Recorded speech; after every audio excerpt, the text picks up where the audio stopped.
إن الحمد لله نحمده ونستعينه ونستغفره ونؤمن به ونتوكل عليه ونعوذ بالله من شرور أنفسنا ومن سيئات أعمالنا من يهده الله فلا مضل له ومن يضلله فلا هادي له ونشهد أن لا إله إلا الله وحده لا شريك له ونشهد أن سيدنا مولانا محمدا عبده ورسوله أرسله بالحق بشيرا ونذيرا صلى الله تعالى عليه وعلى آله وأصحابه وبارك وسلم تسليما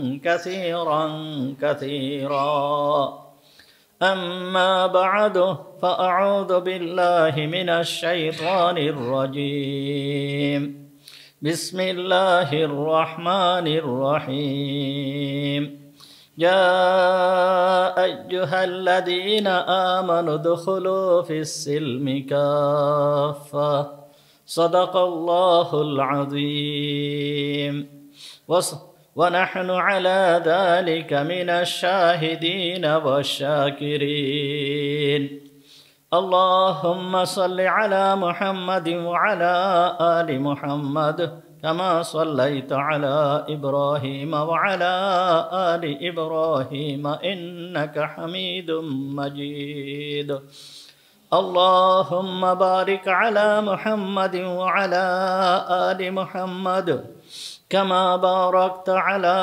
إبراهيم وعلى آل إبراهيم إنك حميد مجيد سبحانك لا علم لنا إلا ما علمتنا اللهم انفعنا بما علمتنا فعلمنا ما ينفعنا فعلمنا ما ينفعنا فعلمنا ما ينفعنا وزدنا علما رب اشرح لي صدري ويسر لي أمري واحلل عقدة من لساني يفقهوا قولي اللهم طهر قلوبنا عن غيرك ونور قلوبنا بنور معرفتك ربنا تقبل منا إنك أنت السميع العليم وتب علينا إنك أنت التواب الرحيم সমস্ত প্রশংসা সেই মহান রব্বুল আলামিনের জন্য যিনি আমাদেরকে আজকের এই পবিত্র জুমার দিনে জুমার নামাজ পড়তে আসার তৌফিক দান করেছেন এই জন্য আমরা সবাই বলি আলহামদুলিল্লাহ। আমরা যদি সমগ্র দুনিয়ার দিকে তাকাই তাহলে আমরা দেখতে পারি আল্লাহকে মানা না মানার দিক দিয়ে মানুষ পাঁচ প্রকার। যেই সমস্ত ব্যক্তিরা আল্লাহকে মানতেছে এবং মানতেছে না সমগ্র মানুষ এই হিসাবে পাঁচ প্রকার। প্রথমে এক নম্বর হচ্ছে মুমিন মুসলমান যারা আল্লাহকে মানে। প্রথম নম্বর হচ্ছে মুমিন মুসলমান যারা আল্লাহকে মানে। তাহলে আমরা মোট কথা জানতে পারলাম যে আল্লাহকে না মানা এবং না মানার দিক দিয়ে সমগ্র বিশ্বের মানুষ পাঁচ ভাগে বিভক্ত। এক ভাগ হচ্ছে যারা আল্লাহকে মানে, তারা হচ্ছে মুসলমান। আর এক ভাগ হচ্ছে যারা আল্লাহকে মানে না, তারা হচ্ছে কাফের। আর এক ভাগ হচ্ছে যারা আল্লাহকে মানে কিন্তু আল্লাহর সঙ্গে শরিক করে, এরা হচ্ছে মুশরিক। তাহলে তিন ভাগ গেল। আর এক ভাগ হচ্ছে যারা আহলে কিতাব, আল্লাহ তাআলা তাদেরকে কিতাব দান করেছেন কিন্তু কিতাব দান করার পরে মুহাম্মদুর রাসূলুল্লাহ সাল্লাল্লাহু আলাইহি ওয়াসাল্লাম আসার পরে হুজুর আকরাম সাল্লাল্লাহু আলাইহি ওয়াসাল্লামের নবুয়তকে মেনে নেয় নাই, এরা হচ্ছে ইহুদি। আর আরেক ভাগ হচ্ছে খ্রিস্টান যারা হযরতে ঈসা আলাইহিস সালামের অনুসারী ছিল। হুজুর আকরাম সাল্লাল্লাহু আলাইহি ওয়াসাল্লামে আসার পরে এরাও হুজুর সাল্লাল্লাহু আলাইহি ওয়াসাল্লামকে মেনে নেয় নাই। তাহলে এই যে পাঁচ প্রকার লোক আছে, এই পাঁচ প্রকারের লোক দুনিয়ায় বসবাস করে। মমিন, মুসলমান, যেই মমিন সেই মুসলমান। মমিন, মুসলমান, কাফের, মুশরিক, ইহুদি, নাসারা, এরা সবাই সমগ্র দুনিয়ায় বসবাস করে। সমস্ত জাতির হেদায়েতের জন্য আল্লাহ তাআলা নবী রসুলদেরকে প্রেরণ করেছেন। এর ভিতরের সর্বশেষ নবী হচ্ছে মুহাম্মদুর রাসূলুল্লাহ সাল্লাল্লাহু আলাইহি ওয়াসাল্লাম। মুহাম্মদুর রাসূলুল্লাহ সাল্লাল্লাহু আলাইহি ওয়াসাল্লাম আসার পরে মুহাম্মদুর রাসূলুল্লাহ সাল্লাল্লাহু আলাইহি ওয়াসাল্লামের আনিত দিন এইটা সবার মেনে নিতে হবে। যদি এইটা সবাই মেনে নেয়, যারা মেনে নেবে তারা হচ্ছে মমিন মুসলমান, আর যারা মেনে নেবে না তাদেরকে মমিন মুসলমান বলা চলবে না। সুতরাং মমিন মুসলমান যারা আছে তারা এই দুনিয়ায় বসবাস করে। এই দুনিয়ায় বসবাস করতে হলে তারা কিভাবে বসবাস করবে, আল্লাহ এবং আল্লাহর রসুলের পক্ষ থেকে সে কথা সুস্পষ্টভাবে বলে দেওয়া হয়েছে। দুনিয়ায় বিভিন্ন জাতি বসবাস করতেছে। দুনিয়ায় যেই সমস্ত জাতি বসবাস করতেছে, মমিন যারা আছে, এই মমিন মুসলমান যারা আছে, মুসলিম আর অমুসলিম, মুসলমান যারা আছে তারা অমুসলিমদের সাথে কোন ধরনের আচার আচরণ করবে, ব্যবহার করবে, এগুলো পরিষ্কারভাবে আল্লাহ তাআলা এবং আল্লাহর রসুল এগুলো বলে দিয়েছেন। মুসলিম যারা থাকবে তারা অন্যান্য জাতির যেই সমস্ত লোক আছে তাদের সঙ্গে সৎ ব্যবহার করবে। চলতে গেলে আচার আচরণ, মুআমালাত, মুআশারাত অর্থাৎ লেনদেন যেইটা আছে এইগুলো তাদের সঙ্গে সুন্দরভাবে ব্যবহার করবে। কারোর উপরে জুলুম, অত্যাচার, নির্যাতন এইগুলো করতে পারবে না। এবং অন্যান্য ধর্মের লোক যারা আছে, অন্যান্য জাতি যারা আছে, তারা তাদের ধর্ম তাদের স্থানে থেকে তারা পালন করবে, কোনো মুসলমান সেটাকে বাধা দিতে পারবে না। কিন্তু কোনো মুসলমান হয়ে যদি কোনো মুসলমান কোনো অমুসলিমকে অন্তর দিয়ে ভালোবাসতে পারবে না, তাদের সঙ্গে আন্তরিকতা স্থাপন করতে পারবে না, তাদের কোনো ধর্মীয় আচার আচরণে, ধর্মীয় কোনো অনুষ্ঠানে কোনো মুসলমান যোগ দিতে পারবে না। এটা আল্লাহ তাআলার পক্ষ থেকে নির্ধারণকৃত বিধান। কোনো মুসলমান কোনো অমুসলিমের ধর্মীয় যেই সমস্ত রীতিনীতি আছে এইগুলোয় অংশগ্রহণ করতে পারবে না, এবং কোনো অমুসলিমকে অন্তর দিয়ে ভক্তি শ্রদ্ধা করতে পারবে না, বন্ধু হিসাবে গ্রহণ করতে পারবে না। এটা আল্লাহ এবং আল্লাহর রসুল আমাদেরকে সুস্পষ্টভাবে বলে দিয়েছেন। দেখেন, মুহাম্মদুর রাসূলুল্লাহ সাল্লাল্লাহু আলাইহি ওয়াসাল্লাম নবুয়ত প্রাপ্তির পরে মক্কার জীবন অতিবাহিত করেছেন 13টা বছর। এই 13টা বছরে মক্কার জীবনে বহুত কষ্ট সহ্য করেছেন। কিসের জন্য? একমাত্র ইসলামের জন্য। কাফেররা আপোষ করতে চেয়েছে, সন্ধি করতে চেয়েছে। আপোষের জন্য তারা হুজুর আকরাম সাল্লাল্লাহু আলাইহি ওয়াসাল্লামের কাছে এসে প্রস্তাব করছে, তুমি কিছুদিন আমাদের দিন মেনে চলো, আমরা কিছুদিন তোমার দিন মেনে চলবো, এইভাবে আমরা সুষ্ঠু একটা সমাজ গঠন করি। হুজুর আকরাম সাল্লাল্লাহু আলাইহি ওয়াসাল্লাম কোনো উত্তর দেন নাই। আল্লাহ তাআলা সূরা কাফিরুন দিয়ে তখন জিবরিল আমিন আলাইহিস সালামকে প্রেরণ করে দিয়েছেন।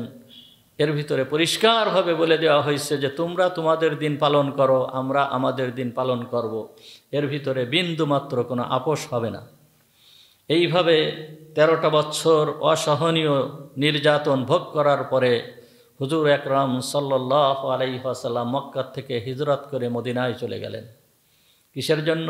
তাদের সঙ্গে কোনো আপোষ হবে না, তাদের সঙ্গে কোনো আপোষ করেন নাই, দিনের ব্যাপারে কোনো আপোষ করেন নাই। মদিনায় যখন আসছেন, মদিনায় আসার পরে মুহাম্মদুর রাসূলুল্লাহ সাল্লাল্লাহু আলাইহি ওয়াসাল্লাম মদিনায় একটা রাষ্ট্র গঠন করেছেন। এই রাষ্ট্র পরিচালনা করার জন্য ইহুদি যারা ছিল, মক্কার অন্যান্য যারা ছিল, তাদেরকে নিয়ে একটা রাষ্ট্র গঠন করেছেন, সন্ধি করেছেন। এবং হুজুর আকরাম সাল্লাল্লাহু আলাইহি ওয়াসাল্লাম সর্বপ্রথম লিখিত সনদ, যেইটাকে মদিনা সনদ নামে পরিচিত, এই সর্বপ্রথম লিখিত সংবিধান মুহাম্মদুর রাসূলুল্লাহ সাল্লাল্লাহু আলাইহি ওয়াসাল্লাম রচনা করেন। এই সংবিধানের ভিতরে যেই সমস্ত বিষয়গুলো ছিল তার ভিতরে ছিল যার ধর্ম সে স্বস্থান থেকে পালন করতে পারবে, কিন্তু রাষ্ট্র পরিচালনার ক্ষেত্রে এই রাষ্ট্রকে পরিচালনার ক্ষেত্রে সবার সহযোগিতা করতে হবে। মদিনার উপরে যদি কেউ হামলা করে সম্মিলিতভাবে এই হামলাকে প্রতিহত করতে হবে। আর মদিনার ভিতরে যে ধর্ম পালন করুক না কেন, যদি মদিনার কারোর কেউ আক্রান্ত হয় তাহলে তার উপরে সম্মিলিতভাবে সবাই তাকে সাহায্য করতে হবে। এইভাবে এই সংবিধান পরিচালিত ছিল, এইভাবে মদিনার রাষ্ট্র পরিচালিত ছিল। কিন্তু কোনো মুসলিম কোনো বিধর্মীর কোনো ধর্মীয় অনুষ্ঠানে অংশগ্রহণ করতে পারবে না। হুজুর আকরাম সাল্লাল্লাহু আলাইহি ওয়াসাল্লাম মদিনায় যখন আসলেন, ধর্মীয় ব্যাপারে তাদের ধর্ম যা আছে তারা সেটা পালন করবে, কিন্তু কোনো মুসলমান তাদের কোনো ধর্মীয় রীতিনীতি পালন করতে পারবে না। দেখেন, হুজুর আকরাম সাল্লাল্লাহু আলাইহি ওয়াসাল্লাম মদিনায় যখন আসছেন, মদিনায় আসার পরে হুজুর আকরাম সাল্লাল্লাহু আলাইহি ওয়াসাল্লাম দেখলেন ইহুদিরা রোজা রাখছে। হাদিসটি বুখারী শরীফের ভিতরে এবং অন্যান্য কিতাবের ভিতরে আসছে। হাদিস নাম্বার 2004, হযরতে ইবনে আব্বাস রাদিয়াল্লাহু তাআলা আনহু থেকে বর্ণিত।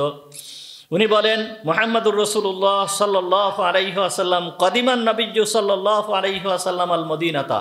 হুজুর আকরাম সাল্লাল্লাহু আলাইহি ওয়াসাল্লাম হিজরত করে মদিনায় আসলেন।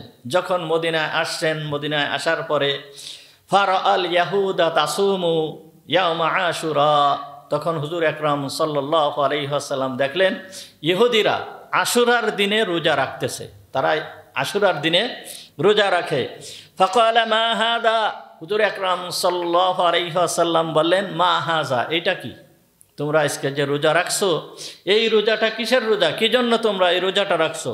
ক্বালু, তারা বলল, হাদা ইয়াউমুন সালিহুন, এই দিনটা হচ্ছে একটা মঙ্গলজনক দিন, এই দিনটা হচ্ছে একটা বরকতময় দিন। হাদা ইয়াউমুন নাজ্জাল্লাহু বানি ইসরাঈলা মিন আদুবিহিম, এইটা হচ্ছে ওই দিন যেই দিন আল্লাহ তাআলা বানি ইসরাঈলদেরকে অর্থাৎ ইহুদিদেরকে, সেই সময় ইহুদি ধর্মই সঠিক ছিল, যেহেতু মুহাম্মদুর রাসূলুল্লাহ সাল্লাল্লাহু আলাইহি ওয়াসাল্লাম তখনও দুনিয়ায় আসেন নাই।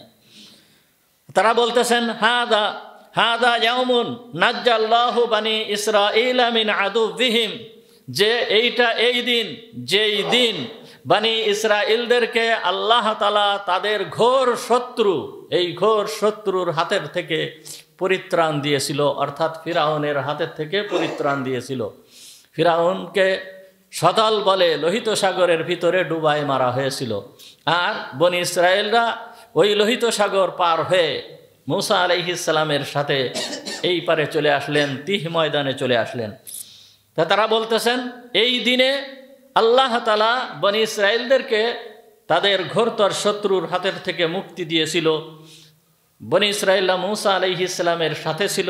ফাসামা মূসা, এই দিন মূসা রোজা রেখেছিল, এই দিন মূসা রোজা রেখেছিল। তখন মুহাম্মদুর রাসূলুল্লাহ সাল্লাল্লাহু আলাইহি ওয়াসাল্লাম বললেন, ফা আনা আহাক্কু বি মূসা মিনকুম, আমি তোমাদের থেকে মূসার অতি নিকটবর্তী। মূসা আলাইহিস সালামের থেকে তোমাদের থেকে আমি মূসার অতি নিকটবর্তী, তার মানে আমিও নবী, মূসাও নবী, সুতরাং আমি মূসার অতি নিকটবর্তী। এই কথা বলার পরে ফাসামাহু, মুহাম্মদুর রাসূলুল্লাহ সাল্লাল্লাহু আলাইহি ওয়াসাল্লামও ওই দিন রোজা রাখলেন। ওয়া আমারা বিসিয়ামিহি, এবং হুজুর সাল্লাল্লাহু আলাইহি ওয়াসাল্লাম অন্যান্য সাহাবী যারা ছিল তাদেরকেও ওই দিনে রোজা রাখার হুকুম করলেন। তাহলে ইহুদিরা এই দিনে রোজা রাখছে কি জন্য? যে এই দিন আল্লাহ তাআলা মূসা আলাইহিস সালামের সাথে বনি ইসরায়েলদেরকে মুক্তি দিয়েছিলেন তাদের শত্রু থেকে, এই জন্য তারা শুকরিয়া স্বরূপ রোজা রাখছে। তখন হুজুর আকরাম সাল্লাল্লাহু আলাইহি ওয়াসাল্লাম বললেন যে মূসার বেশি হকদার হচ্ছে আমি, সুতরাং তিনিও রোজা রাখলেন। রোজা রাখার পরে অন্যদেরকেও রোজা রাখার হুকুম দিলেন। এই রোজাটা প্রত্যেক নবীর ধর্মে রোজা ছিল, প্রত্যেক নবীর ধর্মে রোজা ছিল। রোজা একটা ইবাদত, এইটা আল্লাহ তাআলার পক্ষ থেকে নির্ধারিত ইবাদত। তাই এখানে মুসা আলাইহিস সালাম রোজা রাখছেন যেই দিনে, হুজুর আকরাম সাল্লাল্লাহু আলাইহি ওয়াসাল্লামও এই দিনে রোজা রাখার কথা বললেন। এরপরে হুজুর আকরাম সাল্লাল্লাহু আলাইহি ওয়াসাল্লাম এই রোজাটা রাখার সম্পর্কে আরও একটু কথা অতিরিক্ত বললেন। সেইটা কি? সেইটা বলতেছেন মুহাম্মদুর রাসূলুল্লাহ সাল্লাল্লাহু আলাইহি ওয়াসাল্লাম বললেন, সুমু ইয়াওমা আশুরা, তোমরা আশুরার দিনে রোজা রাখো। সাহাবীদেরকে বললেন, তোমরা আশুরার দিনে রোজা রাখো। ওয়া খালিফু ফিহিল ইয়াহুদ, তোমরা ইহুদিদের খিলাফ করো। রোজা রাখার সাথে তোমরা যে রোজা রাখবে, কিন্তু ইহুদিরা যেইভাবে রোজা রাখছে তোমরা ওইভাবে রোজা রাখবে না, ইহুদিদের খিলাফ করে রোজা রাখো। সুমু ক্বাবলাহু ইয়াওমান আও বা'দাহু ইয়াওম, তোমরা হয়তো তার আগের দিনে একটা রোজা মিলায় রাখো অথবা তার পরের দিনে একটা রোজা মিলায় রাখো। তাহলে এইখানে দেখেন ইবাদতের ক্ষেত্রে যেই ইবাদত হযরত ঈসা আলাইহিস সালামের ধর্মেও ছিল, মুহাম্মদুর রাসূলুল্লাহ সাল্লাল্লাহু আলাইহি ওয়াসাল্লামের ধর্মে ছিল, ঈসা আলাইহিস সালামের মুসা আলাইহিস সালামের ধর্মে ছিল, অন্যান্য নবীদের ধর্মে ছিল রোজা। কিন্তু সেই রোজাটা রাখার ক্ষেত্রে মুহাম্মদুর রাসূলুল্লাহ সাল্লাল্লাহু আলাইহি ওয়াসাল্লাম এই রোজা রাখাটার ক্ষেত্রেও বলছে যে খালিফু ফিহিল ইয়াহুদ, তোমরা ইহুদিদের খিলাফ করো। ইহুদিরা যেইভাবে রোজা রাখছে, একদিন রোজা রাখছে, তোমরা ওই একদিন রোজা রেখো না। একদিন রোজা রাখলে তাদের সাথে সাদৃশ্য হয়ে যাবে, মিলে যাবে। সুতরাং তোমরা তাদের খেলাফ করার জন্য হয়তো আগের দিন মিলায়ে রোজা রাখো অথবা পরের দিন মিলায়ে রোজা রাখো। তাহলে এই হাদিসের দ্বারা আমরা জানতে পারলাম যে ধর্মীয় ক্ষেত্রেও যেই ধর্মের যেই কাজটা অন্যান্য ধর্মের ভিতরে ছিল, সেই ক্ষেত্রেও হুজুর আকরাম সাল্লাল্লাহু আলাইহি ওয়াসাল্লাম ওই ইহুদিদের খেলাফ করতে এখানে নির্দেশ দিয়েছেন। দেখেন হুজুর আকরাম সাল্লাল্লাহু আলাইহি ওয়াসাল্লাম যেই সময় মদিনায় আসছেন, মদিনায় আসার পরে যেই সময় মদিনায় আসছেন সর্বপ্রথম এই যে হাদিসটা বর্ণনা করা হলো, এটা হচ্ছে কিছুদিন পরের ঘটনা। আর সেই সামনের যে হাদিসটা বর্ণনা করব, এটাও সহিহ বুখারী শরীফের ভিতরে আসছে। এই হাদিসটা 2845 নম্বর হাদিস, বুখারী শরীফের 2845 নম্বর হাদিস। শুধু বুখারী নয়, অন্যান্য কিতাবের ভিতরেও এই হাদিস আসছে। মুহাম্মদুর রাসূলুল্লাহ সাল্লাল্লাহু আলাইহি ওয়াসাল্লাম সর্বপ্রথম মদিনায় গেলেন। যাওয়ার পরে মদিনায় যখন গিয়েছেন, মদিনার আগে উনি বনু আমের গোত্রের ভিতরে উনি অবস্থান করেন। অর্থাৎ কুবা নামক যেই স্থান আছে, এই স্থানে হুজুর আকরাম সাল্লাল্লাহু আলাইহি ওয়াসাল্লাম সর্বপ্রথম অবস্থান করেন। অবস্থান করে হুজুর ওইখানে অবস্থান করে হুজুরের সর্বপ্রথম কাজ ছিল মসজিদ নির্মাণ করা। হুজুর মসজিদ নির্মাণ করেছেন। ওই মসজিদটা এখন কুবা মসজিদ নামে পরিচিত। যেই সমস্ত ভাইয়েরা হজে এবং উমরায় যান, তাদের জিয়ারার ভিতরে এই মসজিদটা পড়ে। এই মসজিদ দেখানোর জন্য নিয়ে যায়। এই মসজিদে হজ এবং উমরাকারী ভাইয়েরা এখানে যান, দেখেন, নামাজ আদায় করেন। এই সেই মসজিদে কুবা। মুহাম্মদুর রাসূলুল্লাহ সাল্লাল্লাহু আলাইহি ওয়াসাল্লাম জীবিত থাকাকালীন উনি সদা সর্বদা শনিবারের দিন ফজরের নামাজ কুবা মসজিদে যে নামাজ আদায় করতেন। তা এই কুবা মসজিদ নির্মাণ করলেন। এইখানে মুহাম্মদুর রাসূলুল্লাহ সাল্লাল্লাহু আলাইহি ওয়াসাল্লাম 14 রাত অবস্থান করেন।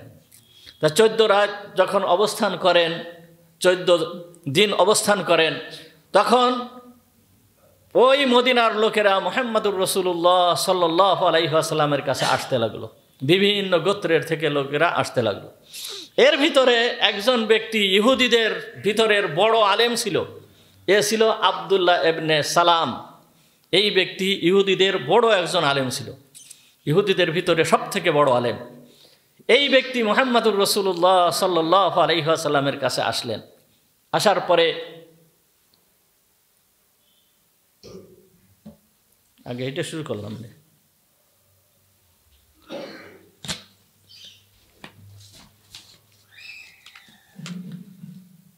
ওই যে হাদিসের বর্ণনাটা দিছি ওইটা ভুল হয়ে গেছে। মানে নাম্বার যেটা বলেছি ওইটা অন্য একটা হাদিস, সেটা হচ্ছে পরে। ওই হাদিসের নাম্বার হচ্ছে এই আব্দুল্লাহ ইবনে আবু সালাম রাদিয়াল্লাহু তাআলা আনহুর যে বর্ণনা, এইটা হচ্ছে বুখারী শরীফের 3329 নম্বর হাদিস, 3329 নম্বর হাদিস।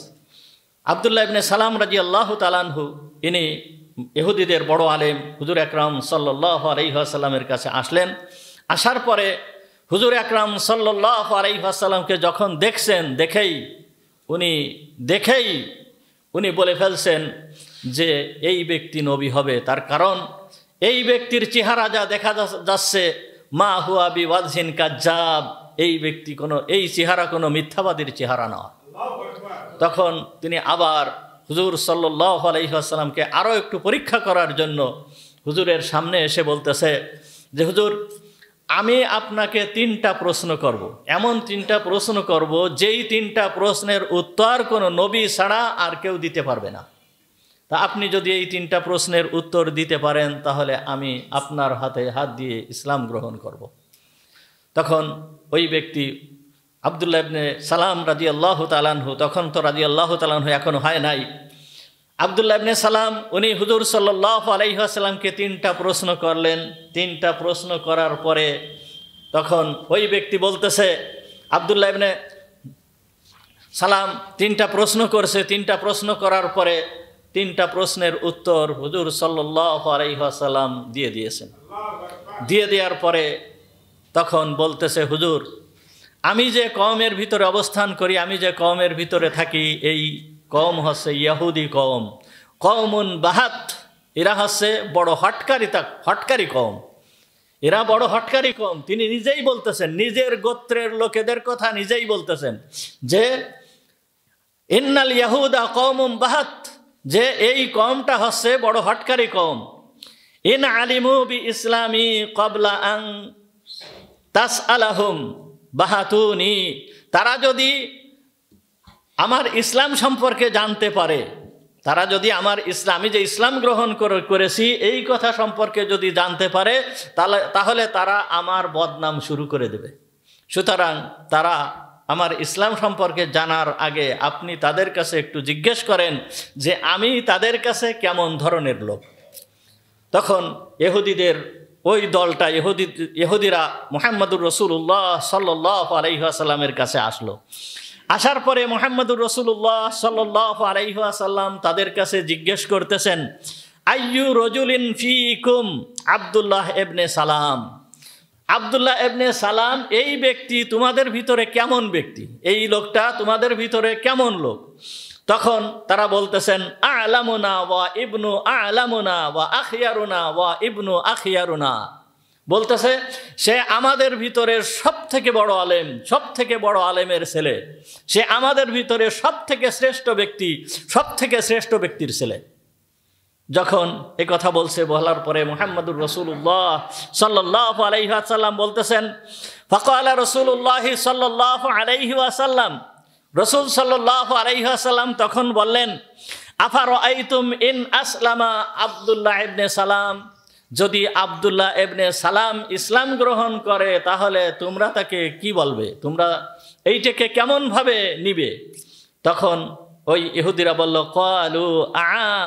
ক্বালু আ'আযাল্লাহু মিন যালিক, আমরা আল্লাহর কাছে পানা চাই, সে কখনো ইসলাম গ্রহণ করতে পারে না। আমরা জানি সে একজন বড় আলেম, আমাদের ইহুদি ধর্মের বড় আলেম। একথা ইহুদিরা বলল। যখন একথা ইহুদিরা বলছে, আব্দুল্লাহ ইবনে সালাম রাদিয়াল্লাহু তাআলা আনহু ওই সময় ঘরের ভিতরে চলে গিয়েছিল, তাদের সামনে আসে নাই। হুজুর আকরাম সাল্লাল্লাহু আলাইহি ওয়াসাল্লাম তখন আব্দুল্লাহ ইবনে সালামকে বলতেছেন, ইয়া সালাম উখরুজ আলাইহিম, হে আব্দুল্লাহ ইবনে সালাম তুমি তাদের সামনে বেরিয়ে আসো। বেরিয়ে আসার পরে আব্দুল্লাহ ইবনে সালাম বেরিয়ে এসে বলতেছে যে আমি সাক্ষ্য দিচ্ছি যে ইনি আল্লাহর রসুল, সুতরাং তোমরা তার দিনকে গ্রহণ করো।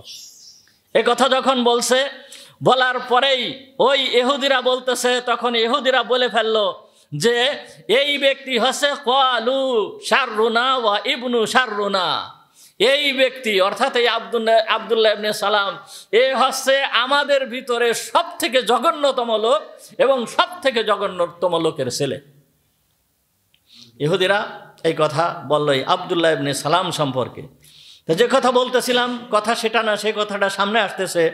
এই আব্দুল্লাহ ইবনে সালাম রাদিয়াল্লাহু তাআলা আনহু ইনি ইহুদিদের বড় আলেম ছিল, বড় পণ্ডিত ছিল।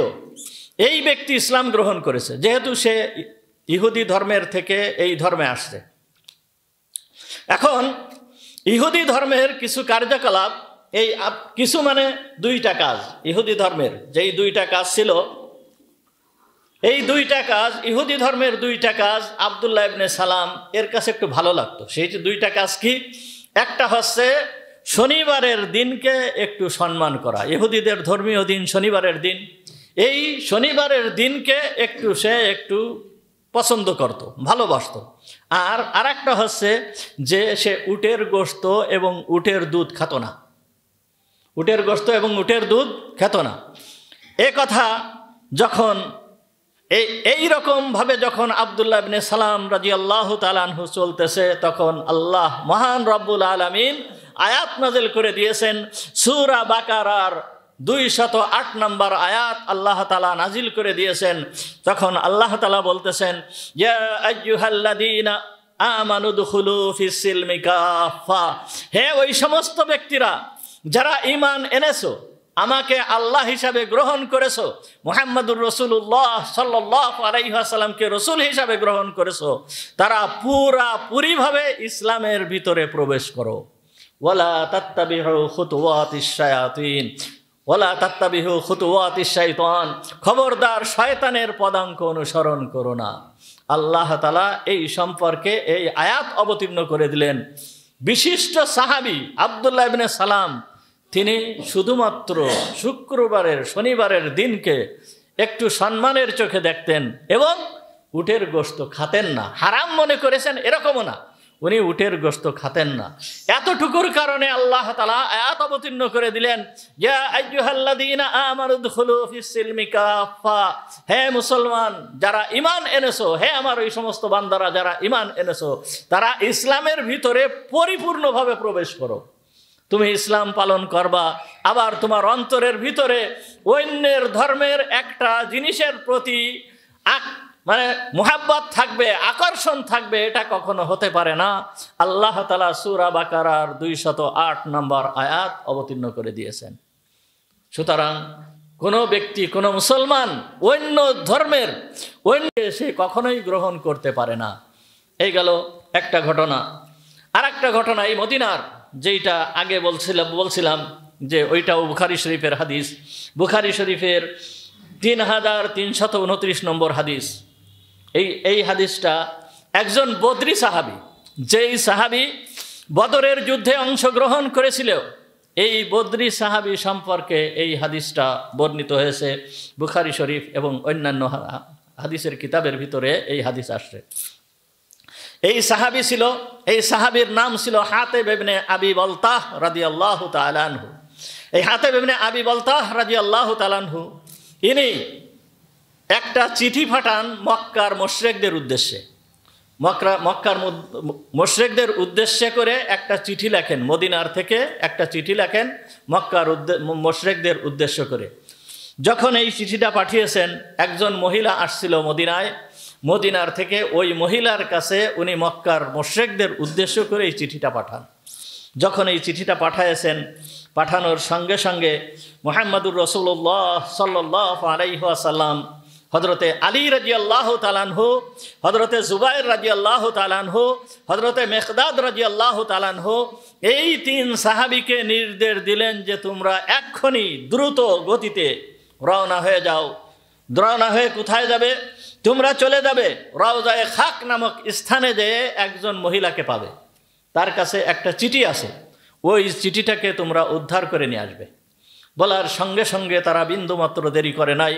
মুহাম্মদুর রাসূলুল্লাহ সাল্লাল্লাহু আলাইহি ওয়াসাল্লামের আদেশ পাওয়া মাত্র 3 জনই ঘোড়া নিয়ে সওয়ার হয়েছেন, ঘোড়া নিয়ে রওনা হয়েছেন।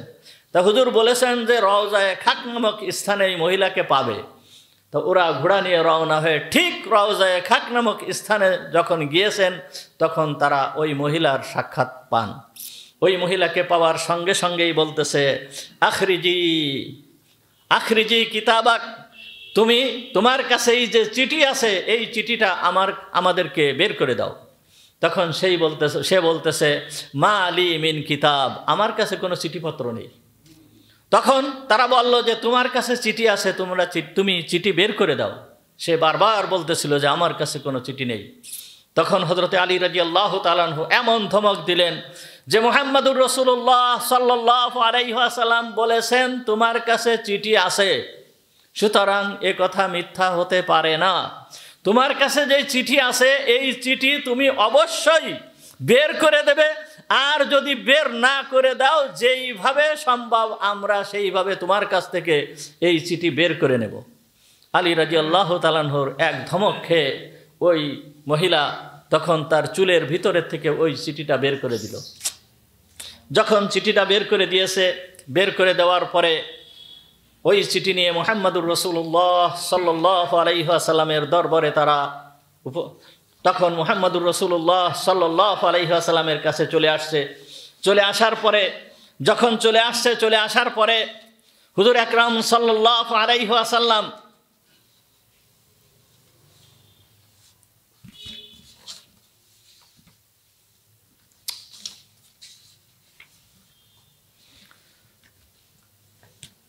হুজুর আকরাম সাল্লাল্লাহু আলাইহি ওয়াসাল্লামের কাছে চিঠিটা দিল।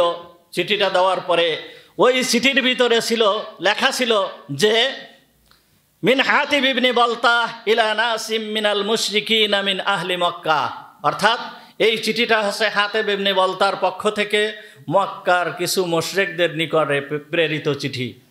এই চিঠি যখন হুজুর আকরাম সাল্লাল্লাহু আলাইহি ওয়াসাল্লামের হাতে আসলো, তখন হুজুর সাল্লাল্লাহু আলাইহি ওয়াসাল্লাম এই বদরি সাহাবী হাতিব ইবনে বালতাকে বলতেছেন ইয়া হাতিব মা হাদা, এ হাতিব এইটা কি? তুমি যে এই চিঠি পাঠিয়েছো, কেন এই চিঠি প্রেরণ করলে? মক্কার মুশরিকদের কাছে তুমি কেন এই চিঠি প্রেরণ করলে? তখন হাতিব ইবনে আবি বালতাহ উনি বলতেছেন হুজুর, আমি মক্কার একজন অপরিচিত লোক, অর্থাৎ আপনি সহ যেই সমস্ত মুহাজিররা মক্কার থেকে হিজরত করে মদিনায় আসছে তারা মক্কার লোক, তাদের আত্মীয় স্বজন সব মক্কায় আছে, বংশের লোকেরা মক্কায় আছে। সুতরাং তাদের পরিবার পরিজন যারা আছে, তাদের আত্মীয় স্বজন যারা আছে তাদের এই পরিবার পরিজনের দেখাশুনো করে এবং এই পরিবার পরিজনদেরকে কিছু না হলে একটু সাহায্য করে। কিন্তু আমি তো মক্কার লোক না, মক্কায় আমার কোনো লোক নেই, আমি বাইরের থেকে মক্কায় আসছি, মক্কায় অবস্থান করতেছিলাম, এরপরে আমি ইসলাম গ্রহণ করে মক্কার থেকে হিজরত করে মদিনায় আপনার সঙ্গে চলে আসছি। তা যখন আমি মদিনায় চলে আসছি, আমার পরিবারের লোকজন যারা আছে তাদেরকে একটু দেখাশোনার মতন কেউ নেই। সুতরাং আমি এই চিঠিটার মাধ্যমে ওই মক্কার লোকেদের সঙ্গে একটু বন্ধুত্বের আদান প্রদান করতে চাচ্ছিলাম, যাতে করে ওই মক্কার লোকেরা আমার পরিবারের সঙ্গে একটু সৎ ব্যবহার করে। এইটা আমার উদ্দেশ্য।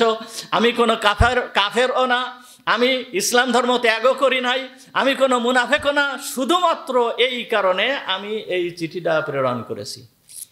এই কথা শোনার সঙ্গে সঙ্গে হযরত ওমর রাদিয়াল্লাহু তাআলা আনহু তরবারি নিয়ে ঘুরতেছেন। বুখারী শরীফের ভিতরে আসছে যে হযরত ওমর রাদিয়াল্লাহু তাআলা আনহু তরবারি নিয়ে ঘুরতেছেন এবং মুহাম্মদুর রাসূলুল্লাহ সাল্লাল্লাহু আলাইহি ওয়াসাল্লামকে বললেন, ইয়া রাসূলুল্লাহ দানি আযরিব উনুকা হাযাল মুনাফিক, হে আল্লাহর রাসূল আপনি আমাকে একটু অনুমতি দেন, আমি এই মুনাফিকটার গর্দানকে উড়ায় দেই। এই কথা যখন বলছেন মুহাম্মদুর রাসূলুল্লাহ সাল্লাল্লাহু আলাইহি ওয়াসাল্লাম ওমর রাদিয়াল্লাহু তাআলা আনহুকে সতর্ক করলেন, হে ওমর ইন্নাহু কদ শাহিদা বদরা, হে ওমর তুমি কি জানো না এই ব্যক্তি বদরের ময়দানে শরীক হয়েছে, সে বদরের যুদ্ধে অংশগ্রহণ করেছিল, এই ব্যক্তি বদরের যুদ্ধে অংশগ্রহণ করেছিল। আর বদরের যুদ্ধে যারা অংশগ্রহণ করেছিল তাদের সম্পর্কে মহান রব্বুল আলামিন বলেছেন, ইমালু মা শি'তুম কদ গফারতু লাকুম, তোমরা তোমাদের যা ইচ্ছা তাই করতে পারো, আমি তোমাদের সবাইকে ক্ষমা করে দিয়েছি। এই সম্পর্কে তোমার জানা আছে না? এ তো বদরি সাহাবী, এ তো বদরের ময়দানে শরীক হয়েছিল। যাই হোক, মুহাম্মদুর রাসূলুল্লাহ সাল্লাল্লাহু আলাইহি ওয়াসাল্লাম এই সাহাবীকে ক্ষমা করে দিলেন। এই সাহাবীকে কি করলেন? ক্ষমা করে দিলেন। হুজুর সাল্লাল্লাহু আলাইহি ওয়াসাল্লাম তো ক্ষমা করছেন, চিঠি প্রেরণ করেছে কোথায়? মুশরিকদের কাছে। মক্কার লোকেদের কাছে চিঠি প্রেরণ করেছে। কিসের জন্য? তার ছেলে মেয়ে সব কিছুই মক্কায় রয়েছে, এই জন্য সে একটু বন্ধুত্বের আদান প্রদান করতে চেয়েছে ওদের সঙ্গে, এই জন্য একটা চিঠি প্রেরণ করেছে। তার অপরাধ এইটুকু, আর কিছুই নয়। হুজুর সাল্লাল্লাহু আলাইহি ওয়াসাল্লাম ক্ষমা করে দিলেন, কিন্তু হুজুর আকরাম সাল্লাল্লাহু আলাইহি ওয়াসাল্লাম ক্ষমা করলে কি হবে? আল্লাহ তাআলা সঙ্গে সঙ্গে হযরতে জিবরিল আমিন আলাইহিস সালামকে দিয়ে সূরা মুমতাহিনা অবতীর্ণ করে দিলেন। সূরা মুমতাহিনার 1 থেকে 3 নম্বর আয়াতের ভিতরে আসে, ইয়া আইয়ুহাল্লাযীনা আমানু লা তাত্তাখিযু আদুওয়ি ওয়া আদুওয়াকুম আউলিয়া তুলকুনা ইলাইহিম বিল মাওয়াদ্দাহ। আল্লাহ তাআলা বলতেছেন, জিবরিল আমিন এসে মুহাম্মদুর রাসূলুল্লাহ সাল্লাল্লাহু আলাইহি ওয়াসাল্লামকে শোনায় দিল, ইয়া আইয়ুহাল্লাযীনা আমানু, হে ঈমানদার ব্যক্তিরা, লা তাত্তাখিযু আদুওয়ি ওয়া আদুওয়াকুম আউলিয়া, তোমরা আমার শত্রুকে, আল্লাহ বলতেছেন, কে বলতেছেন? আল্লাহ। এই জায়গায় কোনো ব্যক্তি বলেন নাই, রসুল বলেন নাই, স্বয়ং আল্লাহ বলতেছেন, ইয়া আইয়ুহাল্লাযীনা আমানু, হে ঈমানদার ব্যক্তিরা যারা আমার প্রতি ঈমান এনেছো, লা তাত্তাখিযু আদুওয়ি, তোমরা আমার শত্রুকে, ওয়া আদুওয়াকুম, যে আমার শত্রু সে আছে তোমাদেরও শত্রু, আমার শত্রুকে এবং তোমাদের শত্রুকে বন্ধু হিসাবে গ্রহণ করো না। ইয়া আইয়ুহাল্লাযীনা আমানু লা তাত্তাখিযু আদুওয়ি ওয়া আদুওয়াকুম আউলিয়া, আমার শত্রু এবং তোমাদের শত্রুকে তোমরা খবরদার বন্ধু হিসাবে গ্রহণ করো না। তুলকুনা ইলাইহিম বিল মাওয়াদ্দাহ, তোমরা বন্ধুত্বের প্রস্তাব তাদের সঙ্গে দিতে চাও। ওয়াকাদ কাফারু, কিভাবে তোমরা বন্ধুত্বের প্রস্তাব দাও? তারা তো আমাকে মানে নাই। ওয়াকাদ কাফারু, তারা কুফরি করেছে, তারা আমাকে মানে নাই এবং আমাকে মানে নাই। এবং বিমা জাআকুম মিনাল হক, যেই কিতাব আমি প্রেরণ করেছি, যেই কোরআনকে আমি প্রেরণ করেছি, এই কোরআনকে তারা মানে নাই। ইউখরিজুনার রাসূলা ওয়া ইয়্যাকুম, তারা মানে নাই তো মানে নাই, বরঞ্চ কি করছে? ইউখরিজুনার রাসূলা, তারা রসুলকে বের করে দিয়েছে, ওয়া ইয়্যাকুম, এবং তোমাদেরকেও বের করে দিয়েছে ওই মক্কা নগরী থেকে। তোমাদের অপরাধ কি ছিল? আল্লাহ তাআলা বলতেছেন, তোমাদের অপরাধ কি ছিল? আনতুমিনু বিল্লাহি রাব্বিকুম, যে তোমরা তোমাদের রব আল্লাহর প্রতি ঈমান এনেছো, এই হচ্ছে তোমাদের অপরাধ। এই অপরাধের কারণে, এই শুধুমাত্র একটা অপরাধ, এইটা কি অপরাধ? আল্লাহর প্রতি ঈমান আনা, রবের প্রতি ঈমান আনা, এইটা কি অপরাধ? আল্লাহ বলতেছেন যে এই কারণেই শুধু তোমাদেরকে বের করে দিয়েছে। সুতরাং তোমরা তাদের সঙ্গে কিভাবে বন্ধুত্বের প্রস্তাব করো, কিভাবে তোমরা বন্ধুত্বের প্রস্তাব করো? এরপরে ওই যে পরিবারের কথা বলছে, যে তার পরিবার কোথায় ছিল? মক্কায় ছিল। আল্লাহ তাআলা সেই সম্পর্কে বলতেছেন যে লাং তানফাকুম আরহামুকুম ওয়ালা আওলাদুকুম ইয়াউমাল কিয়ামা, তোমার যে পরিবারের কথা বলতেছো, ওই পরিবার, ওরা তো ঈমান আনে নাই, ওরা তো মুসলমান হয় নাই। সুতরাং তারা যখন মুসলমানই হয় নাই, তারা যখন ঈমান আনে নাই, ওই সন্তানাদি কোনো কাজে আসবে না, কোনো কাজে আসবে না। কিয়ামতের ময়দানে তাদেরকে এবং তোমাদেরকে আল্লাহ তাআলা পৃথক করে দেবেন। পরিষ্কার হবে আল্লাহ তাআলা কোরআন অবতীর্ণ করে সতর্ক করে দিলেন, খবরদার কোনো ইহুদি, কোনো বিধর্মী, এদেরকে কোনো রকম তোমরা বন্ধু হিসাবে গ্রহণ করতে পারবে না, বন্ধু হিসাবে কোনোভাবেই গ্রহণ করতে পারবে না। দেখেন মুহাম্মাদুর পরিষ্কারভাবে আল্লাহ তাআলা কুরআনুল কারীমের ভিতরে আল্লাহ তাআলা, কুরআনের ভিতরে, হাদিস না, আল্লাহ তাআলা পরিষ্কার কুরআনুল কারীমের ভিতরে 6 শ্রেণীর লোকেদের সাথে বন্ধুত্ব করার কথা নিষেধ করেছেন। শুধু 6টা না, এখানে আরও আছে, কিন্তু আমি 6টা নোট করেছি আর কি। 6 শ্রেণীর লোকের সঙ্গে আল্লাহ তাআলা সরাসরিভাবে কোনো রকম বন্ধুত্ব করতে, অন্তরঙ্গ বন্ধু হিসাবে তাদেরকে গ্রহণ করতে স্বয়ং আল্লাহ তাআলার নির্দেশ। আল্লাহ তাআলা বলতেছেন কাফেরদেরকে বন্ধু হিসাবে গ্রহণ করো না। সূরা নিসার 144 নম্বর আয়াতে আল্লাহ তাআলা বলতেছেন, ইয়া আইয়ুহাল্লাযীনা আমানু লা তাত্তাখিযুল কাফিরিনা আউলিয়া মিন দুনিল মুমিনিন, ইয়া আইয়ুহাল্লাযীনা আমানু, হে ঈমানদার ব্যক্তিরা, লা তাত্তাখিযুল কাফিরিনা, তোমরা কাফেরদেরকে বন্ধু হিসাবে তোমরা কখনোই গ্রহণ করবে না। এ গেল কাফেরদের কথা। দ্বিতীয় নম্বর বলতেছে ইহুদিদেরকে বন্ধু হিসাবে গ্রহণ করবে না। তৃতীয় নম্বর বলতেছে নাসারাদেরকে বন্ধু হিসাবে গ্রহণ করবে না। সূরা মায়েদার 51 থেকে 57 নম্বর আয়াত পর্যন্ত বিস্তারিতভাবে আল্লাহ তাআলা এই সম্পর্কে বর্ণনা করেছেন। সূরা মায়েদার 51 নম্বর আয়াতের ভিতরে আল্লাহ তাআলা বলতেছেন, ইয়া আইয়ুহাল্লাযীনা আমানু লা তাত্তাখিযুল ইয়াহুদা ওয়ান নাসারা আউলিয়া, হে ঈমানদার ব্যক্তিরা, যারা ঈমান এনেছো তারা লা তাত্তাখিযুল ইয়াহুদা ওয়ান নাসারা, ইহুদি এবং নাসারাদেরকে বন্ধু হিসাবে তোমরা গ্রহণ করো না। বাযুহুম আউলিয়া ও বাজ, তারা একে অন্যের বন্ধু।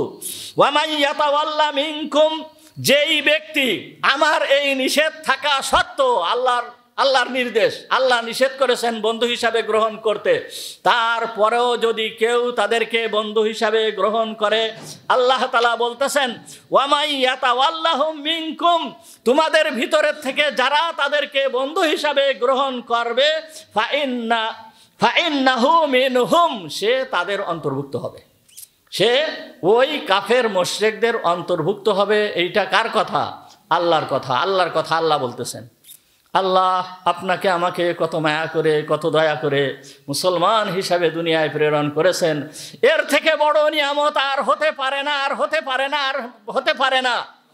কোনো মানুষ যদি কিয়ামত পর্যন্ত সিজদায় পড়ে থাকে এর শুকরিয়া আদায়ের জন্য, তবুও এই শুকরিয়া আদায় করে শেষ করতে পারবে না যে আল্লাহ তাআলা কত বড় নিয়ামত আপনাকে আমাকে দান করেছেন। আর এই মুমিন হওয়া সত্ত্বে কিভাবে আমরা কাফেরদেরকে, ইহুদিদেরকে, নাসারাদেরকে বন্ধু হিসাবে গ্রহণ করি, তাদের সমস্ত সংস্কৃতিকে আমরা মেনে নেই, গ্রহণ করি, এইটা কখনো মুসলমানের কাজ হতে পারে না। আল্লাহ বলতেছেন ওই ব্যক্তি মুসলমান থাকবে না, ওই ব্যক্তি ওই দলের অন্তর্ভুক্ত হবে। তাহলে কয় দল গেল? 3 দল। এক দল হচ্ছে কাফের, আর এক দল হচ্ছে ইহুদি, আর এক দল হচ্ছে নাসারা। এখন চতুর্থ নম্বর বলতেছে, যেই সমস্ত ব্যক্তিরা তোমাদের দিন নিয়ে উপহাস করে, আমি যেই দিনকে প্রেরণ করেছি, আল্লাহ তাআলা বলতেছেন আমি যেই দিনকে প্রেরণ করেছি, আল্লাহ যেই দিনকে প্রেরণ করেছেন, এই দিনকে প্রেরণ করার জন্য 1,24,000 পয়গম্বরকে প্রেরণ করেছেন। আল্লাহ বলতেছেন আমি যেই দিনকে প্রেরণ করেছি, এই দিনকে নিয়ে যারা উপহাস করে, ব্যঙ্গ করে, ঠাট্টা করে, তুচ্ছ তাচ্ছিল্য করে, এদেরকে তোমরা বন্ধু হিসেবে গ্রহণ করো না। আল্লাহ তাআলা সূরা মায়েদার 57 নম্বর আয়াতে বলতেছেন, ইয়া আইয়ুহাল্লাযীনা আমানু লা তাত্তাখিযুল্লাযীনা ইত্তাখাযু দীনাকুম হুজুওয়া ওয়া লাহবা, হে আমার ঈমানদার ব্যক্তিরা, যারা ঈমান এনেছো তারা ওই সমস্ত লোকেদেরকে বন্ধু হিসাবে গ্রহণ করো না যারা ইত্তাখাযু দীনাকুম হুজুওয়া ওয়া লাহবা, যারা তোমাদের দিনকে ঠাট্টা হিসাবে, উপহাস হিসাবে গ্রহণ করে, উপহাস করে তোমাদের দিনকে নিয়ে, এই সমস্ত ব্যক্তিদেরকে খবরদার তোমরা কখনোই বন্ধু হিসাবে গ্রহণ করো না। ওয়াত্তাকুল্লাহ, তোমরা আল্লাহকে ভয় করো, খবরদার আল্লাহকে ভয় করো। এটা আল্লাহর নির্দেশ, আল্লাহ বলতেছেন। এরপরে বলতেছেন ওয়াত্তাকুল্লাহ, তোমরা আল্লাহকে ভয় করো, ইন কুনতুম মুমিনিন, যদি তোমরা মুমিন হয়ে থাকো, ইমানদার হয়ে থাকো। তাহলে কয় শ্রেণী গেল? 3-4 শ্রেণী। এরপরে আল্লাহ তাআলা বলতেছেন যেই সমস্ত ব্যক্তিরা ঈমান আনার পরে যারা কাফেরদেরকে মুহাব্বত করে, এই সমস্ত ব্যক্তিদেরকেও তোমরা বন্ধু হিসাবে গ্রহণ করো না। আল্লাহ তাআলা বলতেছেন, এটা হচ্ছে সূরা তাওবার 23 এবং 24 নম্বর আয়াতে আল্লাহ তাআলা বলতেছেন, ইয়া আইয়ুহাল্লাযীনা আমানু লা তাত্তাখিযু আবাআকুম ওয়া ইখওয়ানাকুম আউলিয়া ইন ইস্তাহাব্বুল কুফরা আলাল ঈমান। বড় মারাত্মক কথা, এখানে বড় মারাত্মক কথা।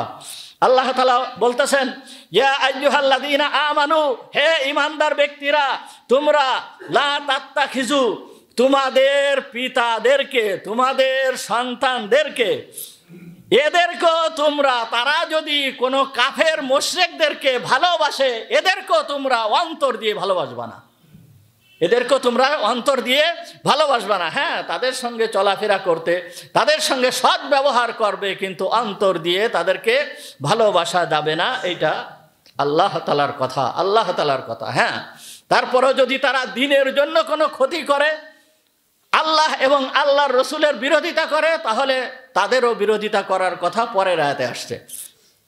তাহলে যারা কোনো কাফের এবং মুশরিকদেরকে ভালোবাসে তাদেরকেও বন্ধুরূপে গ্রহণ করা যাবে না।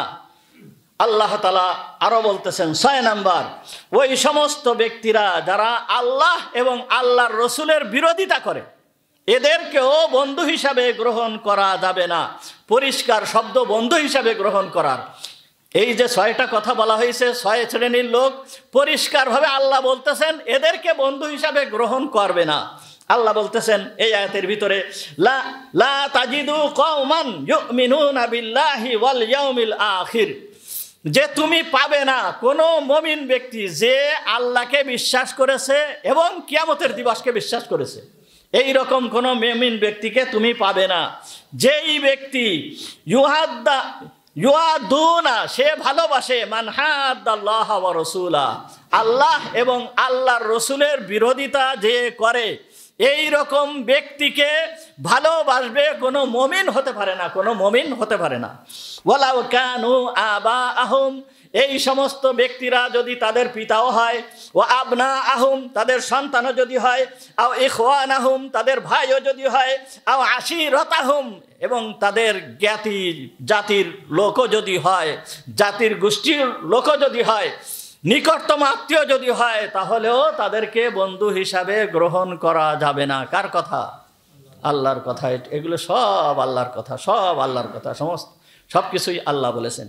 সুতরাং দেখেন, এই যে আমাদের সামনে যে দিন 31শে ডিসেম্বর, যাকে আপনারা 31st নাইট বলেন, 31st নাইট যেই রাত, এই রাতে মুসলমান সন্তানরা অংশগ্রহণ করে কি করে না?